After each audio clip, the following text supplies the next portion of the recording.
Now, the greatest radio shows of all time.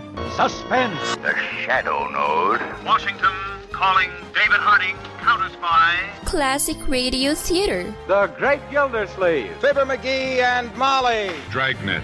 Gunsmoke. The Lone Ranger. Now, step back into our time machine with your host, Wyatt Cox. Good evening, friends of the Inner Sanctum. Western adventure this hour, an episode of Luke-Slaughter-of-Tombstone. This episode is entitled Big Business, and it was originally broadcast the afternoon of June 8th, 1958. Slaughter's my name. Luke Slaughter. Cattle's my business. It's a tough business. It's big business. I've got a big stake in it. And there's no man west of the Rio Grande big enough to take it from me.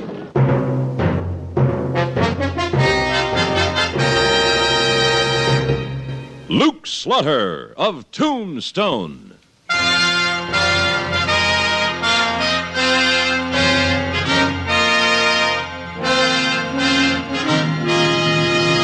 Luke Slaughter of Tombstone, Civil War cavalryman turned Arizona cattleman. Across the territory, from Yuma to Fort Defiance, from Flagstaff to the Huachucas, and below the border through Chihuahua and Sonora, his name was respected or feared, depending on which side of the law you were on. Man of vision, man of legend, Luke Slaughter of Tombstone.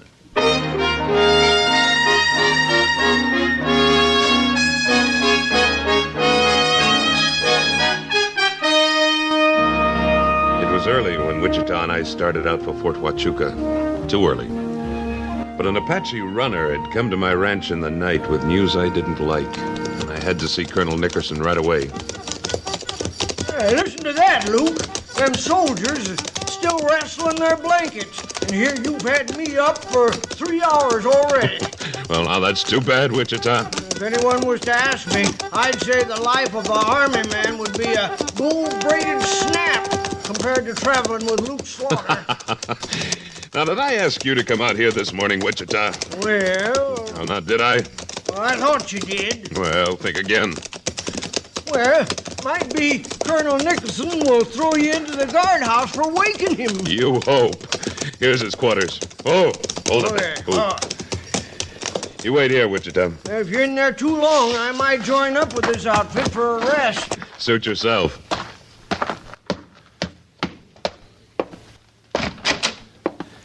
Good morning, Corporal. Oh, good morning, sir. Luke Slaughter to see Colonel Nickerson. Yes, sir. Have a seat, Mr. Slaughter. Now, I guess you're new here, son. I'll see him now. But, sir, he's still in bed. Well, then it was time he was up. But, sir... Who is it? It's me, Nick. Luke Slaughter. Come on now, get up. I want to talk to you. Luke Slaughter. You hidebound cattle rustler, what are you doing up this early?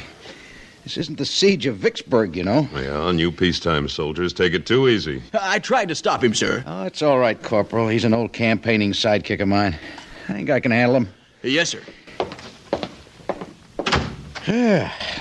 What's got you up so early in the morning, Luke? Nick, I got a message from Chief Mangus last night. He says his braves are going to hit the warpath over the government beef cutbacks. I didn't know it was that serious. What are you going to do about it, Nick? Me? What can I do about it, Luke? I'm Army. I take orders. Well, there's something I can do, if you'll help me. What is it? Get permission for me to go make a treaty with Chief Mangus. You mean wire Washington? That's right. I don't know, Luke. The War Department doesn't take kindly to field officers making recommendations on policy. I know, Nick, but something's got to be done, and fast. What kind of a treaty do you have in mind? Well, Chief Mangus has something the Cattlemen's Association wants, and we have what he wants. What's that, Luke? We'll give his people beef and money in return for the use of their grazing land. Well, they already have that deal. What do you mean? You're head of the Cattlemen's Association, and you don't know that T.J. Campbell's running a herd on the San Carlos Reserve right now? No, I didn't. Well, he is. 2,000 head. But the association hasn't made any agreement with the Apaches. I don't know about that, but according to Campbell, he's got an agreement with an Apache named Lona. Lona. I know him. He can't make treaties. Only Chief Mangus speaks for the Apaches. This whole thing's illegal. Of course it's illegal. That's why I'm sending a detail up to the San Carlos today to run the cattle off. You'd better hurry. If Mangus hears about this, he's sure to hit the warpath. Who's in charge of your detail? Lieutenant Baker. Why? Mind if I go with him? What for? Before I deal with Mangus, I'd like to set this Lona straight. Luke, I don't like this. Why not? Because you're mixing in something that's Apache against Apache. You might set off a full-fledged Indian war. Nick, that'd be better than what Mangus wants. What's that? Apache against white man. I'll go with Baker. Luke. Yeah, Nick. Make it unofficial, will you? Yes, Colonel. Wichita and I'll just happen to run into the lieutenant and his men. Good. Oh, and, Nick, you can do something for me. What's that? Send that wire to Washington. It'd be nice to have their blessings on a treaty with Mangus. Stubborn cuss, you're going ahead anyway, aren't you? Sure. What did you expect? For you to go ahead. Good luck.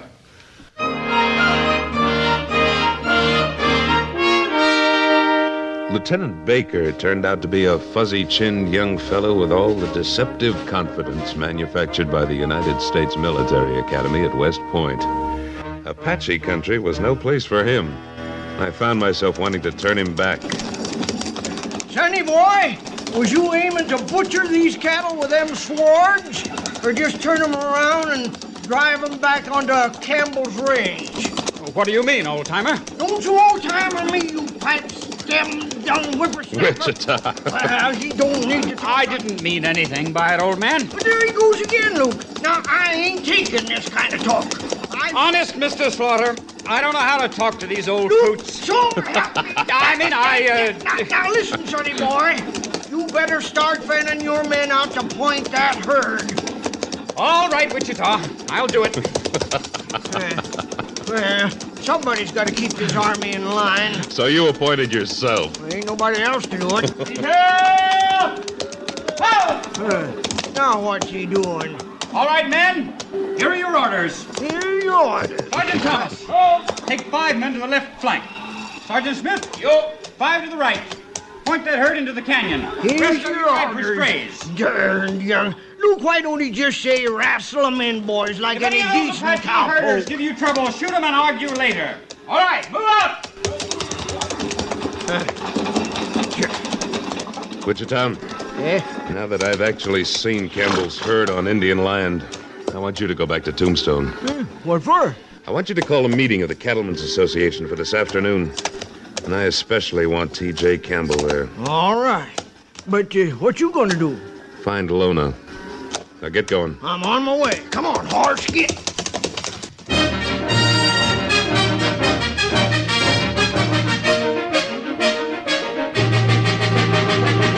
I rode into the rock-strewn foothills of the San Carlos Reserve. I dismounted and studied the cliffs above me for the logical place to watch the action below. I knew that when I found it, I'd find Lona. I decided to take the long chance and approach him unarmed. So I left my guns in my saddlebag and started climbing quietly towards the craggy site. He was lying face down on the edge of the cliff, watching Baker's men work the cattle below. Lona! Hayamokata. No, put the knife down. I didn't come to fight you. I'm unarmed. Lona not put knife down. Lona kill Slaughter. I'm friend of the Indians. Slaughter come with soldiers. Soldiers steal cattle. Lona watch them. No, they're not stealing them, Lona. Those cattle are not allowed to graze on the reserve. Lona let them. Lona make rules here. Mangus is the chief. He makes the rules for the Apache tribe. Mangus old man. Mangus brain like little child. Make bad treaty for Apache. Lona make good treaty with Mr. Campbell. Lona soon be chief. Campbell cannot make a treaty with you. Only the Cattlemen's Association can make a treaty. Lona tired of talk. Lona kill, slaughter. Cut you up good with knife. You missed, Lona. Don't try it again. Your tribe wouldn't think much of you for killing an unarmed man. Lona tell it different. Lona kill, slaughter now. No. Take that knife. The knife. Drop it. Drop it, I said.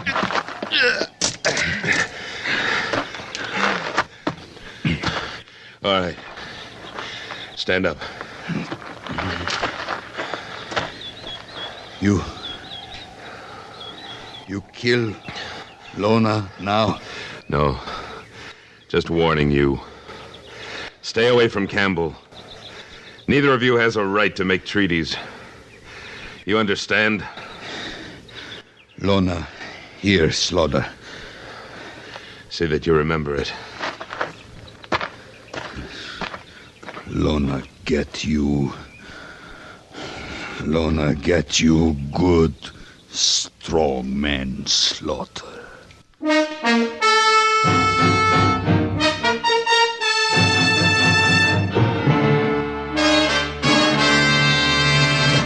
In a moment, Luke Slaughter of Tombstone returns. June 8th, 1958, Luke Slaughter of Tombstone on Classic Radio Theater with Wyatt Cox. You're listening to Classic Radio Theater with Wyatt Cox, which is me, an episode of Luke Slaughter of Tombstone, broadcast Sunday afternoon, June 8th, 1958.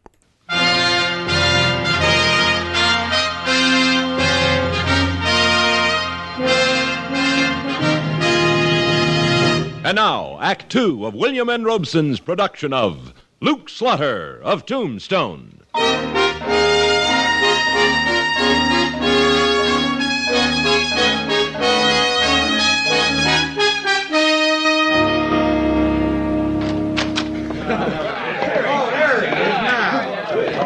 I see you found everybody, Wichita. Yeah, Luke, all of them, but I've been having a hard time holding them. Campbell? Yeah? I see you made it all right. For sure, Slaughter. Why are you singling me out? You'll find out. Gentlemen, I'm calling this meeting of the Cattlemen's Association of Arizona for one purpose. The expulsion of T.J. Campbell from the association for breaking our agreement with the federal government not to run cattle on the San Carlos Reserve. What are you talking about? I'm not finished.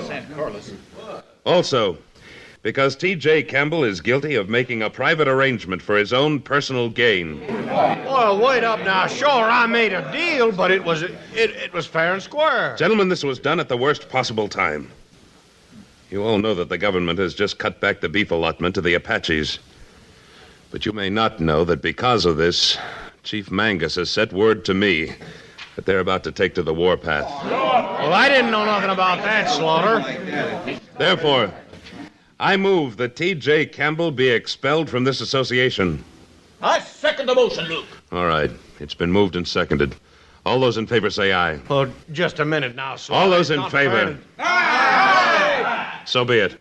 All right, Campbell. You can leave now. This is a closed meeting. Well, I ain't leaving. Aren't you?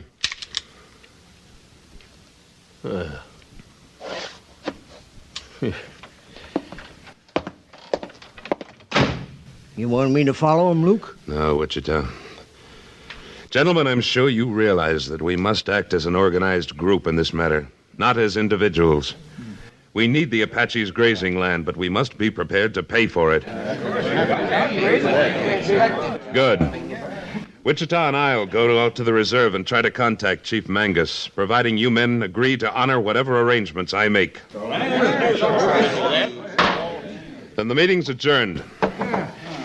Now, Wichita, you ready to travel? Sure, Luke. I gave up sleeping the day I hired on with you. Lead me to my horse.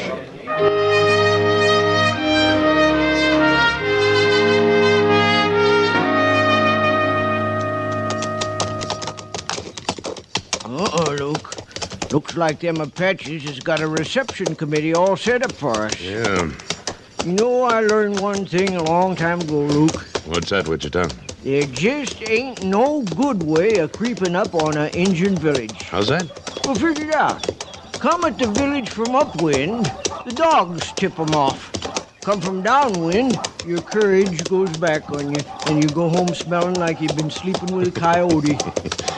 Nothing is simple for you, is it, Wichita? No. Yeah, stop here. Chief Mangus is riding towards us.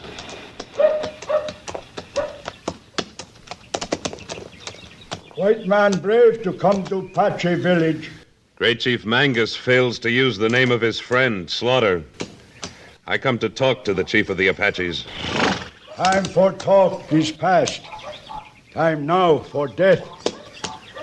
I cannot promise to stop my braves whose children have swollen bellies of hunger. I come from the Great Association of Cattlemen. We offer you beef for your hungry children in return for the right to graze our cattle on your lands. No. We are sick with promises. Is not White Father in Washington bigger than your association? Our White Father is too far away. The people I come from are here. They wish to help. My braves have demanded war. They will take more of your cattle than you will give. You do, and the army from Fort Huachuca will sweep through your villages. Pony soldiers must find village first. Then Mangus prefers to let sick women and children of his nation run from soldiers. Come on, Wichita. Slaughter! What is it? You are right. I am old. I will listen to one more promise. Wars bring only sadness. Come. One more promise. Yatuma Casa!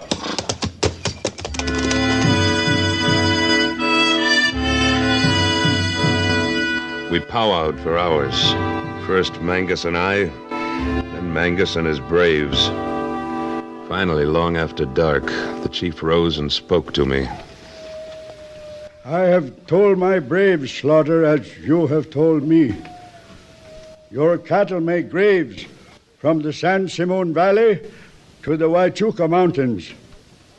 You will pay Apache Nation 2 cents an acre, 1/2 in yearling cows.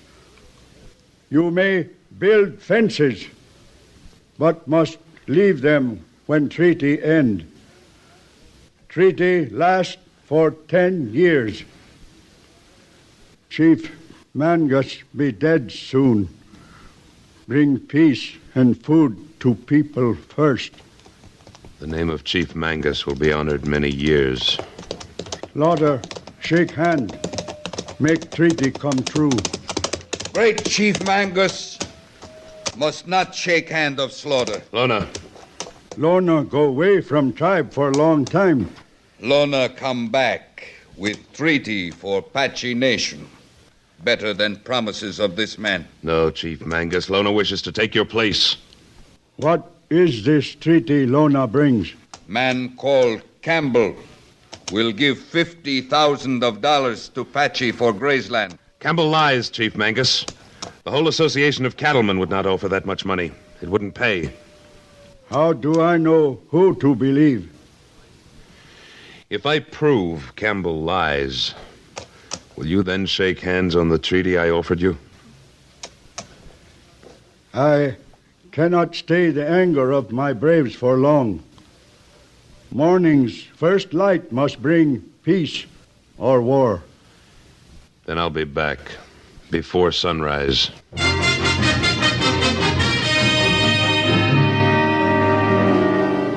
Yeah, that's right, boys.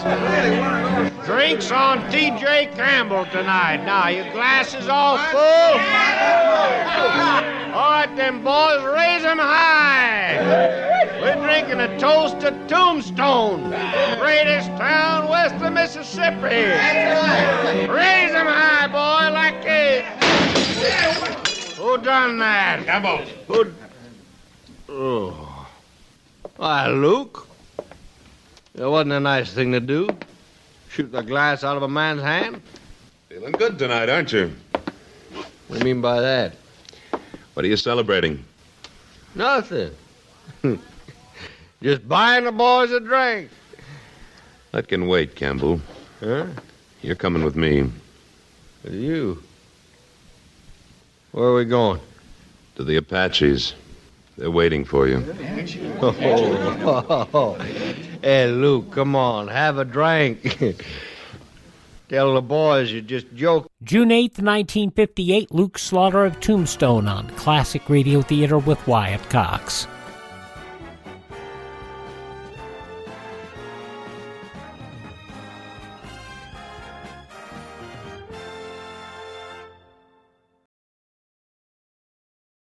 Just going to take a minute here to tell you about the big savings going on now, the clearance sale at mypillow.com. And you know, I've talked about how in my office I have a pair of my slippers, and they're really comfortable, and they're on clearance right now. The mypillow.com slippers, $25 a pair, limit 10. And I would buy 3 or 4 more pairs. Unfortunately, they're out of my size. They also have sheets, pillowcases, clothing items, all on special right now. Go to mypillow.com, click on the clearance tab at the top of the page, use my promo code Wyatt, or call 1-800-928-4715. Limited sizes remaining in the MyPillow slippers, limited colors on other items. mypillow.com, clearance tab, promo code Wyatt, 1-800-928-4715.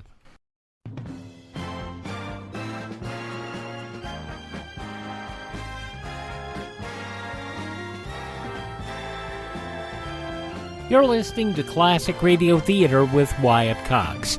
Now the conclusion of Luke Slaughter of Tombstone in Big Business, June 8, 1958. Get outside and get on that horse. Boys, you gonna let Slaughter get away with this? Are you?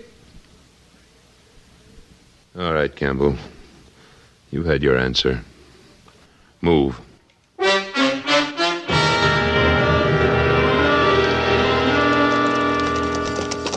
Slaughter, no. Slaughter, you can't do this. Just keep going, Campbell. Yeah, them Indians want to talk to you, Campbell, about that $50,000 you offered them. That's right. Seems that Lona told them you'd have the money with you this morning. That's a lie. I never told him such a thing. Well, they're expecting the money today, Campbell. I ain't going in there. Slaughter, them Apaches, they're in a killing mood when they're dancing like that. Why should you be afraid? You've got a big treaty for them. I tell you, Slaughter, I ain't going near them Indians. The next one goes through your head, Campbell. Now move.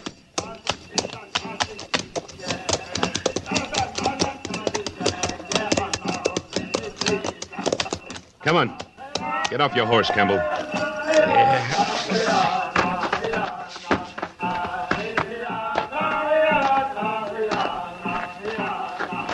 Is this the man called Campbell? He talking to me, Slaughter? I'd say he was, Campbell. Did you bring money for the treaty? Slaughter, you know I haven't got that kind of money. It's out of my hands, Campbell. Then you cannot make treaty now? It was all a lie. Yeah, it was a lie. Chief Mangus, will you now shake hands on our treaty? I believe my friend, Luke Slaughter. I will trust your word. The treaty is as we said. But there must be no revenge on Campbell. We'll take care of him. The word of a brave man is accepted.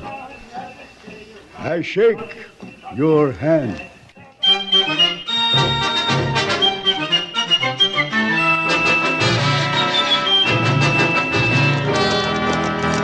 Well, look there, Luke. Colonel Nickerson's horse outside the association office. Yeah. What are you aiming to do with me? I've done it, Campbell. You're out of the association. And every cattleman in the territory will know what kind of an operator you are. Whoa! Oh. Slaughter, Slaughter, that's just the same as putting me out of business. It's a little late to worry about that, Campbell. Come on, Wichita. Let's see what's on the Colonel's mind. Hiya, Nick. Morning, Luke. I just dropped in to tell you I got word from Washington. They say it's all right for you to make whatever arrangements you can with Chief Mangus. Well, we just come from... Wichita. Thanks, Nick. That's good to know. I'll have to get started on that one of these days. Yeah, you do that, Luke. If you haven't already.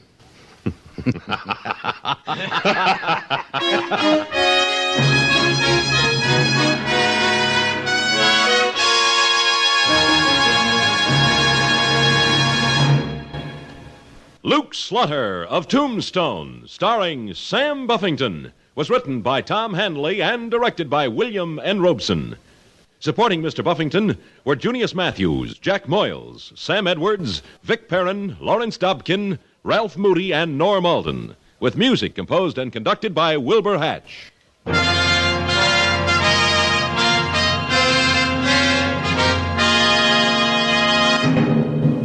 Next week at this time, we return with... Slaughter's the name. Luke Slaughter. When we meet up again, you can call me that.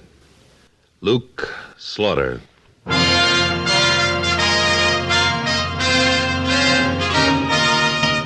June 8th, 1958, Luke Slaughter of Tombstone, here on Classic Radio Theater with Wyatt Cox. Now on Classic Radio Theater with Wyatt Cox, The Wind-Up, Part 5 of the 5-part Yours Truly Johnny Dollar story, The Indestructible Mike Matter. This episode originally broadcast June 8th, 1956. From Hollywood, it's time now for...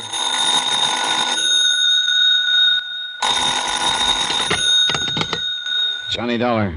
Randy Singer, Johnny. How you feeling? Thanks to you and having got me here pretty good. Bellevue's a good hospital. I'll be released within the hour, so will Mike Flynn. And? I'm going down to the Glad Hand Rescue Mission to straighten out a few things with Daddy Bill. Sounds to me like it ought to be police business, Johnny. I'll be right over. No, let me handle this alone. You got your gun? You bet your sweet life I have. Johnny? I'll report to you later.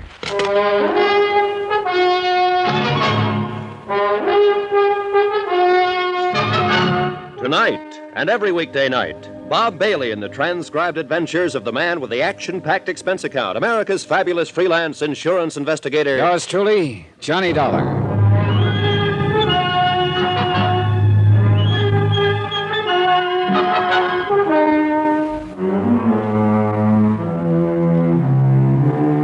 Expense account submitted by Special Investigator Johnny Dollar, location New York City, to the Lakeside Life and Casualty Company.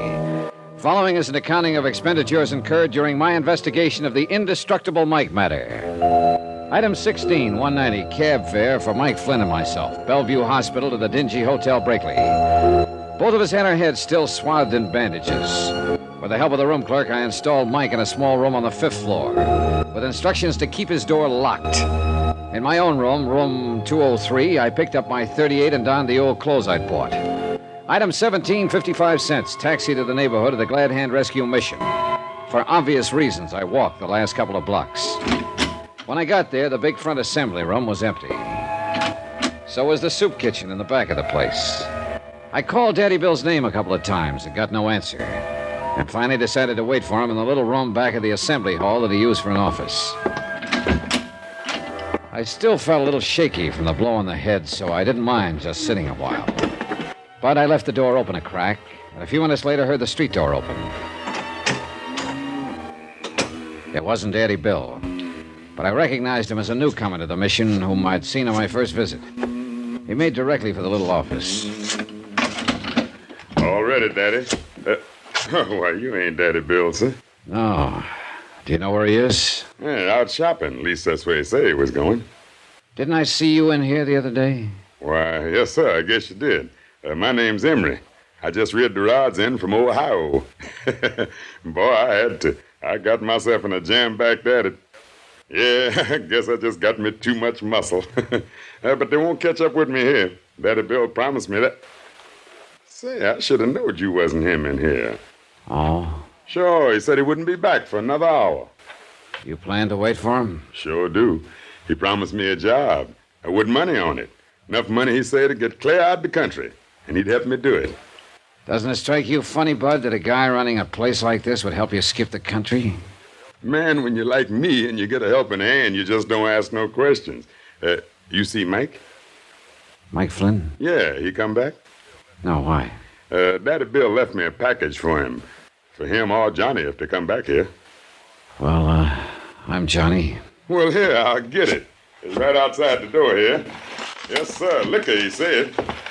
And maybe you let me have some. Here, see? I'll take it. Liquor, did you say? That's what he said. Let's open, huh? No, hands off. Well, look here, man. Old Mike always shares his stuff with Lefty Skillman. Lefty Skillman. It was Lefty who'd run us down with a truck whose body was found in the river. Lefty, one of Daddy Bill's poor unfortunates here at the mission. Things were beginning to add up, and this package left for Mike and me. Liquor, he said, but it didn't gurgle. Emery, listen to me. Sure, Johnny, but forget this package. I'm taking it with me back to the Waldorf. Waldorf? Yeah, that's right. That's where I'm staying. Don't let these clothes fool you. I thought there was something funny about you, the way you talk so fine. You a dick? Never mind. If Daddy Bill wants me, that's where I'll be. Old Mikey won't find, because I got him in room 203 at the Brakely Hotel. Room 203? Forget it. He's still recovering from that accident. Shouldn't be disturbed. He's all doped up anyway. That's why I took him to the Brakely, where nobody will find him. Yeah, room I said forget about that room 203. If Daddy Bill wants me, tell him to call me at the Waldorf. Item 18, 10 cents. Phone call from a booth in the street to Sergeant Randy Singer. Item 19, $5 even for a fast but gentle taxi ride to the 18th precinct, where Randy had promised to have the lab boys alerted for me. Is this it, Johnny? Yeah, and handle it softly, please. Okay. You gonna stick around till No, the last? I'm going back to the Brakely to make sure Mike is all right. Yeah, now look here, Johnny. Call the Waldorf for me. Get me registered there. Instruct the desk that if there are any calls for me, I'm eating lunch or something, and I'll be back in my room in, say, an hour. Right. Do it. I'll see you later. Item 19, taxi back to the Brakely Hotel, to the service entrance in the alley. For $5, the freight elevator operator swore he'd tell no one he'd seen me take the back stairs to room 203. My room, not Mike's, as I told Emery at the mission. Office? Room clerk. That's right. This is Johnny Dollar in 203. Oh, yes. Are you still working on Now listen, that case? listen carefully. If the police call me, put them through. Very well. But to anyone else who calls or comes looking for me, I'm not here. I never was here. You never heard of me, understand? Oh, yes, indeed, Mr. Dollar. We've worked with police and private investigators before. Okay, but if anybody wants to know about Mike Flynn, I want... Flynn? Yeah, the old bum I had you put in the room up on the 5th floor. Oh, yes. If anybody asks for him, tell him he's in this room, 203. Oh, very well. You sure you got that straight? Yes, sir. Time was on my side, I hoped. Emery back at the mission had said Daddy Bill wouldn't return for an hour, but I couldn't be sure. As quickly as I could, I spilled a half bottle of whiskey around the room in the hope it would give the effect old Mike was there. Then I pulled down all the shades and drew the drapes tight across the windows. I turned down the bed and mussed up the covers so it would be ready for me. My watch said I still had time to kill, so I ran upstairs to Mike's room on the 5th, then carrying a 5th. Well, bless my soul, Johnny. And look what you've brought me. On one condition, Mike. Oh, yes. Oh, anything you say. Oh, you've been so good to me. I want you to promise that no matter what happens, you'll stay right here in this room until I come back. Why, of course, Johnny. Anything you say. Especially now that you brought me this bottle to kind of keep me company. Say, wouldn't you like a little nip before you go? No, thanks. Oh, and keep this door locked. Oh, now you sure you wouldn't like just one little bit? No. Oh, I hate to think of me having it all alone when you probably need it as much as I do now. Oh, say, Johnny. Yeah? When are you and I going to be able to take these awful-looking bandages off our heads? We'll talk about that later. I got to get back to my room. Yeah, now you sure I can't tempt you? I'm sure. Now lock this door. All right, Johnny. But if you decide you want a little nip with me... Quickly and quietly, I went back downstairs to 203 and cautiously let myself in, leaving the door unlocked. Nobody been there. I'd made it in time. But now all I could do was wait.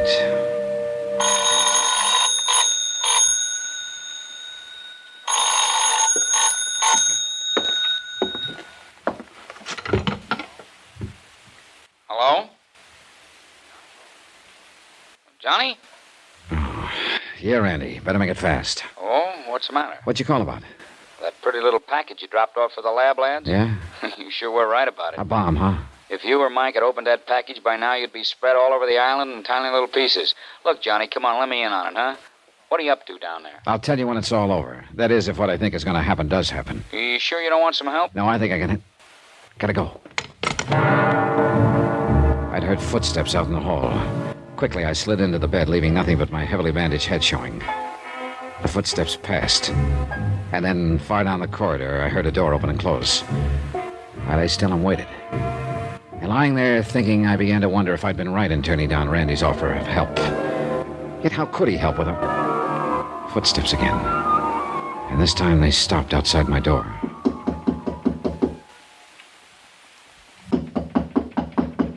All clear out here in the hall. That voice was Daddy Bill's, and he wasn't alone.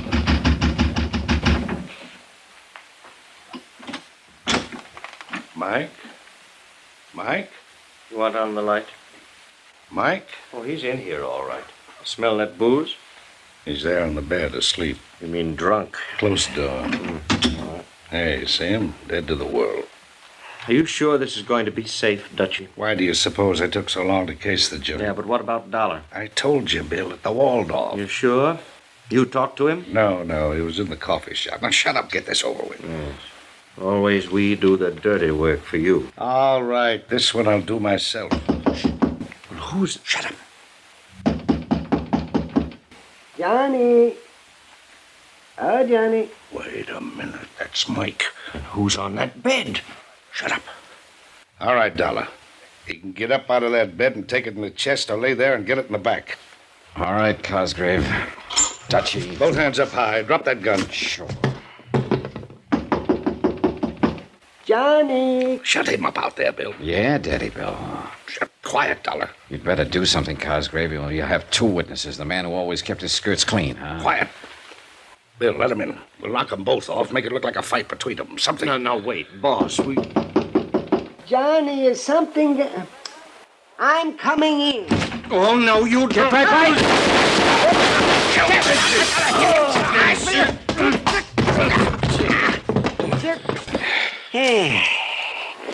Randy. Hey, you're real rough, aren't you? Now, wait a minute there, Mike. Get up off his chest. I want to see what your dear friend Daddy Bill looks like. Oh, What'd you hit him with, anyway? oh dear. The poor bottle's all broken. Best thing could happen to you, Mike. So this is Dutchie Gordon, alias J. Wesley Cosgrave. He won't be for long. What? Well, what's that, Daddy Bill? You feeling better? He always hung it on somebody else. What are you talking about? Lefty, shorty, all of them. This one he'd have hung on me. Well, not this time. That gun. Look out! Thanks! Put it down! Randy?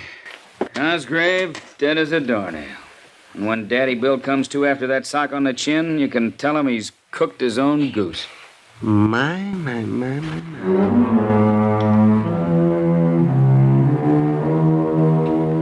The world will be a bit better without Dutchie Gordon, alias J. Wesley Cosgrave. And, of course, the courts will take care of Daddy Bill Larkin. Plenty. Mike? Indestructible Mike? Well, he'll probably outlive the rest of us. I hope I can get down to see him now and then. Talk over our great adventure together. Expense account total, $1,126.50, which is a lot less than the $50,000 you might have had to pay off on Mike. Yours truly, Johnny Dollar.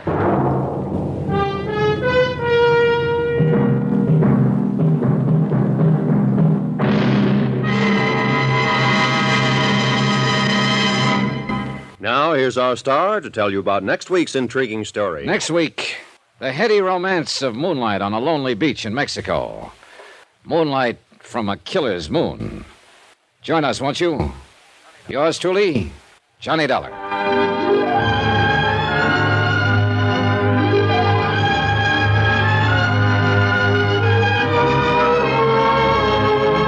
Yours truly, Johnny Dollar, starring Bob Bailey, is transcribed in Hollywood. It is produced and directed by Jack Johnstone, who also wrote this story. Heard in this week's cast were Howard McNair, Lawrence Dobkin, Harry Bartell, Herb Vigran, Alan Reed, and Roy Glenn. Musical supervision by Amerigo Marino and Carl Fortina. Be sure to join us on Monday night, same time and station, for another exciting story of yours truly, Johnny Dollar. Roy Rowan speaking.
Part 5 of the 5-part Yours Truly Johnny Dollar story, The Indestructible Mike Matter. And I got to tell you, it's really a delight hearing Howard McNear in this kind of role because he does such a good job with it. This, the 5th part, June 8th, 1956, here on Classic Radio Theater with Wyatt Cox. Thank you so much for making us a part of your day. Thank this station and support their advertisers. It's their kindness and courtesy that allow us to be with you each and every time we roll around here on your favorite radio station. Now, if you miss a day, you don't have to miss a single show. All of our shows are available on demand at classicradio.stream. That's classicradio.stream. You can stream our shows. You can learn about building a classic radio collection of your own. You can find our social media links. By the way, there's a list up there of places where our shows are available via podcast. So you can download the podcast app, and you got all our shows right there on your phone to take with you. And if you're so interested, you can buy me a copy. That helps us acquire additional classic radio collections and helps us maintain our distribution channel. So if you want to support us, the Buy Me a Copy function at classicradio.stream. Thanks for tuning in. Tell all your friends the greatest radio shows of all time are right here at this spot on the dial. Classic Radio Theater with Wyatt Cox on your favorite radio station.